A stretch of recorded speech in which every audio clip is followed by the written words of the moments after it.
계시록 2장 18절에서 3장 6절까지 말씀을 봅니다. 계시록 2장 8절에서 2장 18절에서 3장 6절까지 조금 본문이 길지만 천천히 같이 읽겠습니다. 2장 18절 두아디라 교회 이야기부터 사대교회 이야기까지 보게 됩니다. 18절부터 같이 천천히 읽도록 하겠습니다. 두아디라 교회의 사자에게 편지하라. 그 눈이 불꽃 같고 그 발이 빛난 주석과 같은 하나님의 아들이 이르시되 내가 내 사업과 사랑과 믿음과 섬김과 인내를 아노니 내 나중 행위가 처음 것보다 많았도다. 그러나 내게 책망할 일이 있노라. 자칭 선지자라 하는 여자 이세벨을 내가 용납함이니 그가 내 종들을 가르쳐 깨어 행음하게 하고 우상의 제물을 먹게 하는도다. 또 내가 그에게 회개할 기회를 주었을 때 자기의 음행을 회개하고 하자 하지 아니하는도다. 볼지어다 내가 그를 침상에 던질 터이요 또 그와 더불어 간음하는 자들도 만일 그 행위를 회개하지 아니하면 큰 환난 가운데에 던지고 또 내가 사망으로 그의 자녀를 죽이리니 모든 교회가 나는 사람의 뜻과 마음을 살피는 자인 줄 알지라. 내가 너희 각 사람의 행위대로 갚아주리라. 두아디라에 남아있어 이 교훈을 받지 아니하고 소위 사탄의 깊은 것을 알지 못하는 너희에게 말하노니 다른 짐으로 너희에게 지울 것은 없노라. 다만 너희에게 있는 것을 내가 올 때까지 굳게 잡으라. 이기는 자와 끝까지 내 일을 지키는 그에게 만국을 다스리는 권세를 주리니 그가 철장을 가지고 그들을 다스려 질그릇 깨뜨리는 것과 같이 하리라. 나도 내 아버지께 받은 것이 그러하니라. 내가 또 그에게 새벽별을 주리라. 귀 있는 자는 성령이 교회들에게 하시는 말씀을 들을지어다. 사대교회 사자에게 편지하라. 하나님의 7영과 7별을 가지신 이가 이르시되 내가 내 행위를 아노니 내가 살았다 하는 이름은 가졌으나 죽은 자로다. 너는 일깨어 그 남은 바 죽게 된 것을 굳건하게 하라. 내 하나님 앞에 내 행위에 온전한 것을 찾지 못하였으니 그러므로 내가 어떻게 받았으며 어떻게 지켜 회개하라. 만일 깨지 아니하면 내가 도둑같이 이르리니 어느 때에 내게 이르는지 내가 알지 못하리라. 그러나 사대에 그 옷을 더럽히지 아니한 자 몇몇이 내게 있어 흰옷을 입고 나와 함께 다니리니 그들은 합당한 자인 영부라. 이기는 자는 이와 같이 흰옷을 입을 것이요 내가 그 이름을 생명책에서 결코 지우지 아니하고 그 이름을 내 아버지 앞과 그의 천사들 앞에서 시인하리라. 귀 있는 자는 성령이 교회들에게 하시는 말씀을 들을지어다. 아멘. 아멘. 이번 주 수요일날 한 자매님을 만나기로 했는데 여러분 기도 좀 부탁드릴게요. 여기 기흥으로 이사를 오셨다는데 교회를 좀 찾고 계시대요. 그래서 수요일날 만나서 약간 상담 잠깐 하고 예배 같이 드리려고 하는데 부산에서 올라오셨답니다. 젊은 자매인 것 같아요. 아이가 3살이라는 거 보니까. 그래서 어떻게 알았냐고 그랬더니 인터넷 통해서 기흥 교회 쳤더니 저희 교회가 나왔대요. 때마침. 감사한 일이죠. 네. 어떤 연결고리가 있을 것 같습니다. 위에서 기도해 주시고 어떤 상황인지 자세히는 몰라요. 그래서 좋은 연결점이 생겼으면 좋겠습니다. 오늘부터 계시록 이제 같이 보는데요. 사실은 이제 토요일부터 이제 보기 시작했고요. 토요일, 일요일 그래서 제가 이제 오늘까지 해서 보게 되는데 계시록은 조금 어려운 부분이기도 하지만 그러나 조금 더 명확하게 해석할 수 있는 부분들이 있어서 그 부분만 조금 체크해 놓고 오늘 본문 좀 보도록 하겠습니다.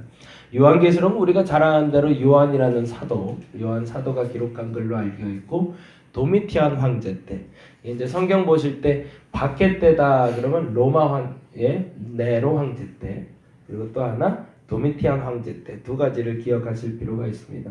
로마 황제 때는 64년에서 65년경이 됩니다. 네로 황제 때는 64년에서 66년경, 그리고 도미티안 황제 때는 95년경이 됩니다. 이때 두 번의 큰 박해가 있었는데 이때 당시에 그리스도인들이 굉장히 큰 핍박을 당하게 돼요.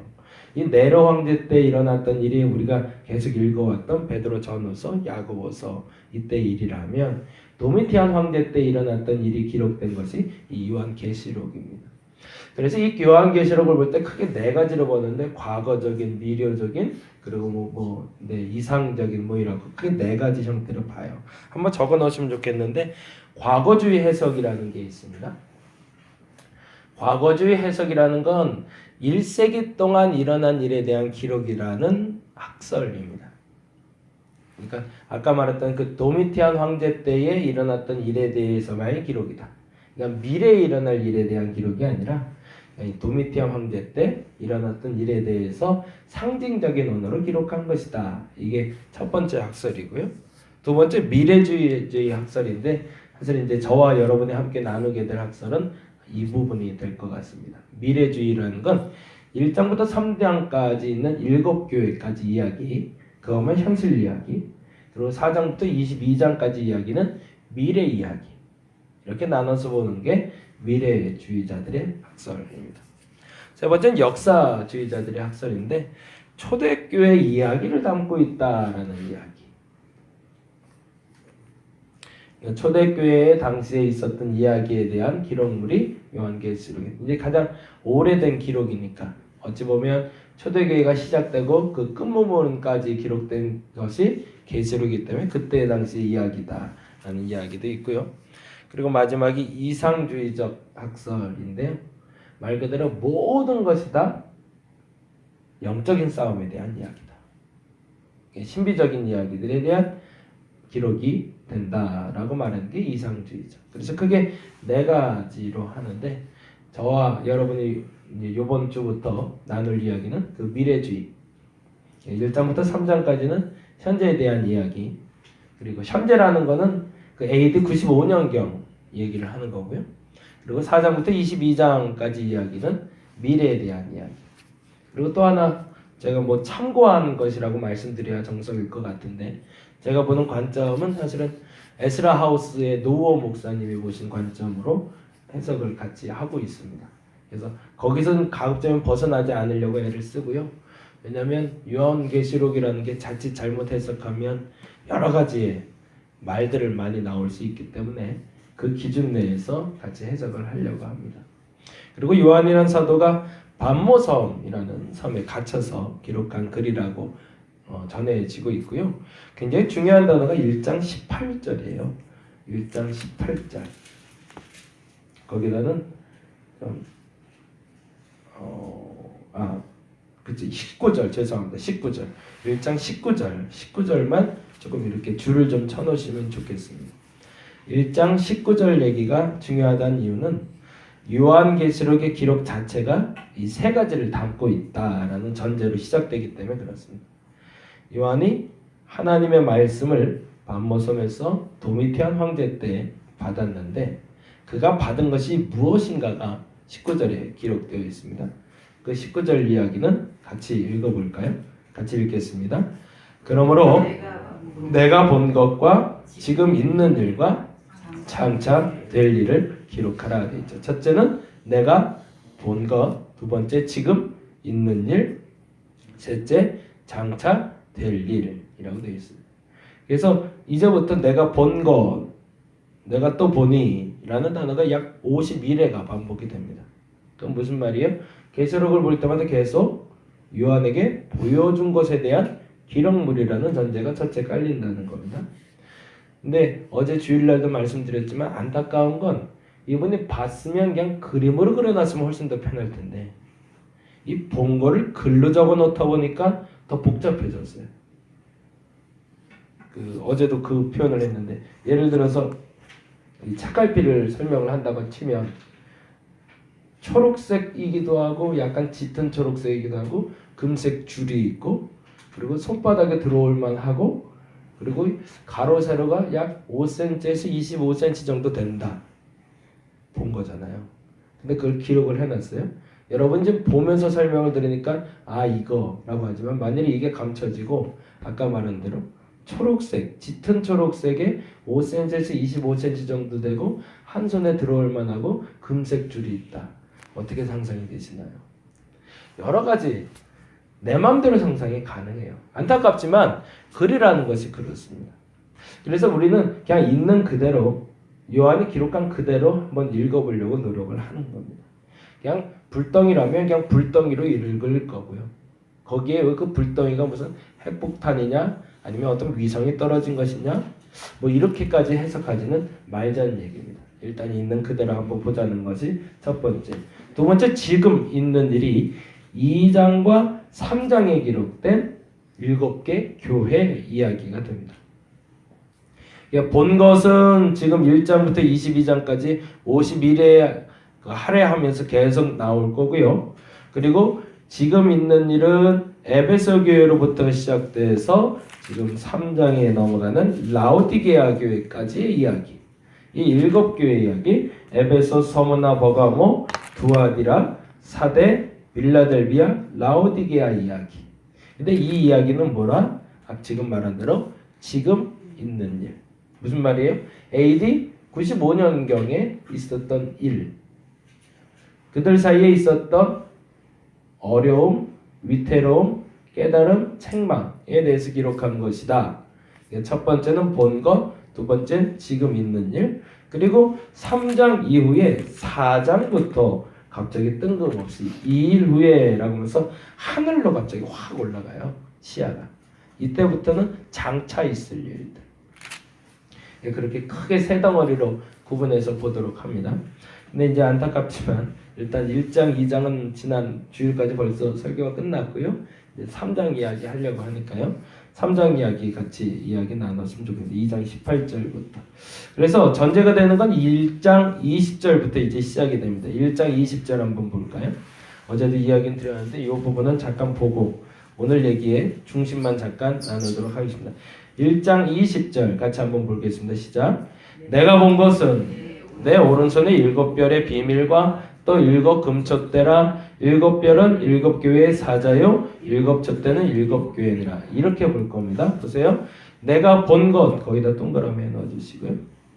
지금 우리가 그렇게 보기로 했잖아요. 본 것, 지금 있는 일, 장차 될 일. 근데 봤대요. 그건 본 걸로 인정하자고요. 근데 뭘 봤대요? 본 게 기록되어 있습니다. 내 오른손에 7별의 비밀과 또 7금촛대라고 되어 있습니다. 7별의 비밀이 있고 7금촛대라고 하니 이제부터 상징이 시작됩니다. 근데 이 상징이 뭐냐라고 얘기할 때 여기가 중요해요. 이것이 뭐냐라고 질문할 때 이 질문에 대답을 적어놓은 데가 있고요. 이 질문에 대답이 없는 데가 있어요. 이 질문에 대답이 있는 것만 그냥 인정하고 쫓아오시면 좋겠습니다. 그러면 7별은 뭘고 7금촛대는 뭘까? 이거에 대해서 바로 설명해 줍니다. 뭐라고 되어 있죠? 7별은 7교회의 사자랍니다. 그럼 뭐예요? 7별은 7교회. 지금부터 말할 에베소부터 시작되는 7교회의 목사님들을 얘기하는 거겠죠. 그리고 7촛대는 뭐라고 되어 있죠? 7교회라고 되어 있습니다. 이렇게 해석을 해가는 것이 가장 정석입니다.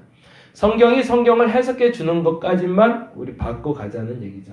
그리고 그 이상의 이야기들은 그 일이 내게 일어났을 때라던가 혹은 그 일에 대해서 우리가 깨달았을 때 한번 나눌 수 있겠지만 굉장히 조심스럽게, 그러나 그것이 딱 이것이다 라고 정답이라고 말하지는 말자라는 얘기입니다.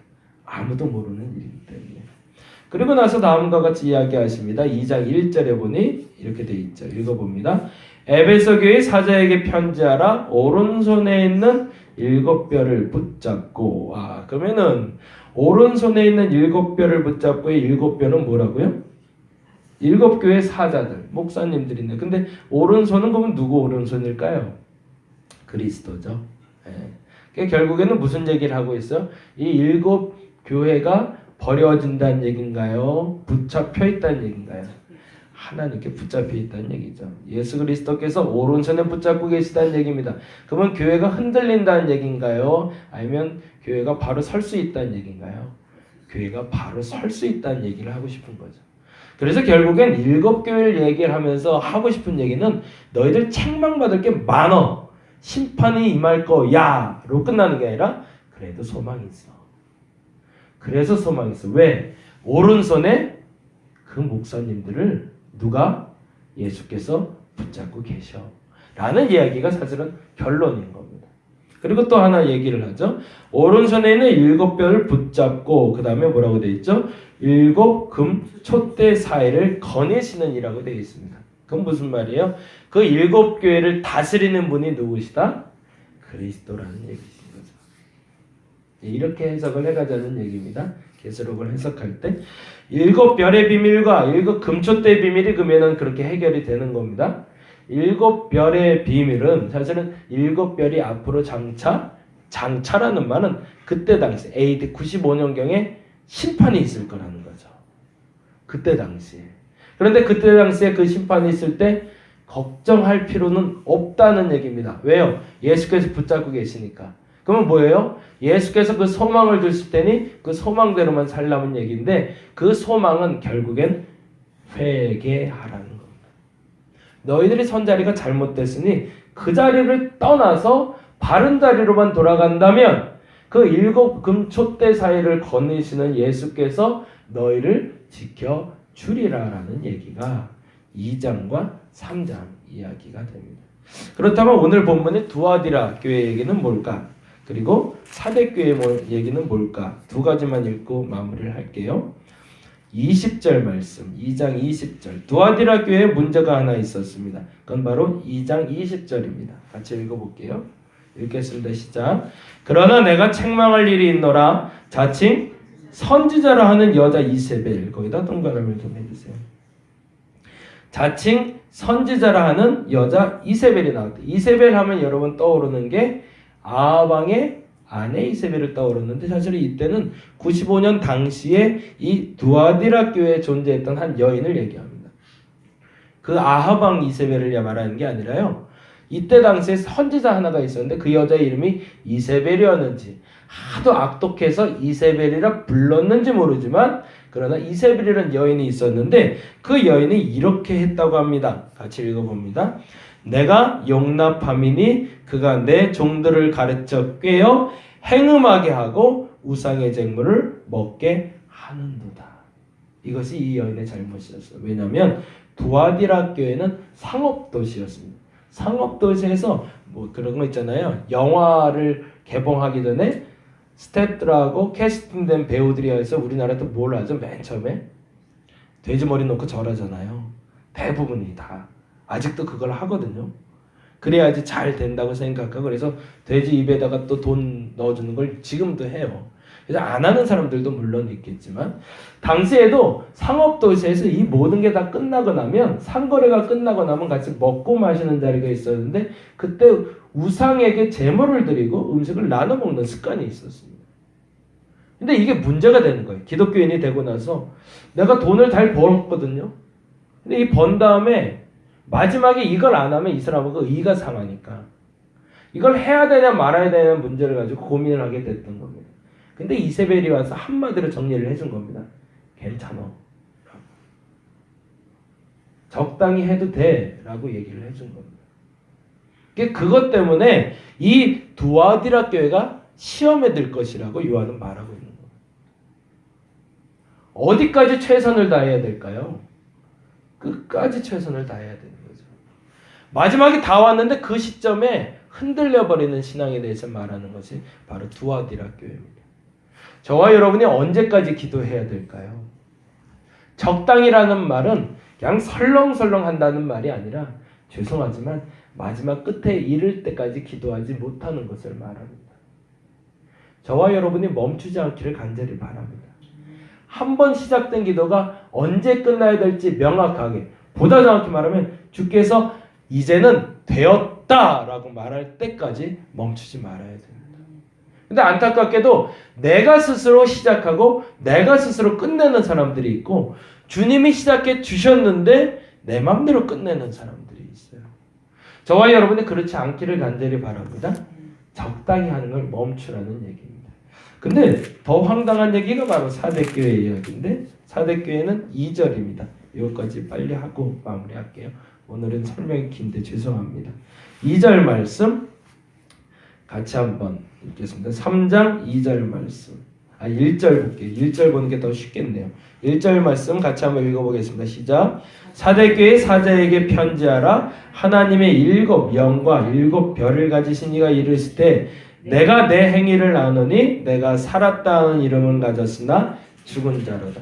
7 영과 7 별을 가지신 이라는 건 뭐예요? 세상 만사 주관하시는 이라는 뜻이죠. 내가 모든 걸 아는데 네 행위도 알고 있다. 근데 그 행위는 뭐예요? 살았다 하는 이름을 가졌으나 죽은 자다. 그건 무슨 말이냐면 이루었다 착각하지 말라는 거예요. 이제 다 됐어. 내가 다 했지. 왜냐면 사대교회는 굉장히 풍요로운 교회였습니다. 내가 다 이루었지. 내가 넉넉하지. 내가 큰 교회 됐잖아. 이제 이렇게 큰 건물 지었고 이렇게 많은 사람이 모였고 이제 다 되었어 라고 착각하지 마라. 명성교회 얘기처럼 이제 다 된 것 같지? 이제 다 이룬 것 같지? 네 것 같지? 착각하지 말라는 거예요. 그 순간이 가장 위험한 때. 그러면서 이렇게 얘기합니다. 네가 살았다고 착각하지만 죽었다. 우리 스스로가 다 이루었다 여기는 그 순간에 조금 더 긴장할 수 있어야 된다는 얘기입니다. 어찌 보면 똑같은 얘기를 하고 있죠. 기도를 시작하셨으니까요. 그 기도의 끝까지 여러분이 동참하시기 바랍니다. 누구랑? 주님과 함께. 그리고 주님이 되었다라고 할 때까지 멈추지 않는 저와 여러분이 되기를 간절히 바랍니다. 기도하겠습니다. 순간이 중요하다고 사람들 얘기합니다. 한순간의 선택이 얼마나 중요하냐고 얘기합니다. 근데 더 중요한 게 있습니다.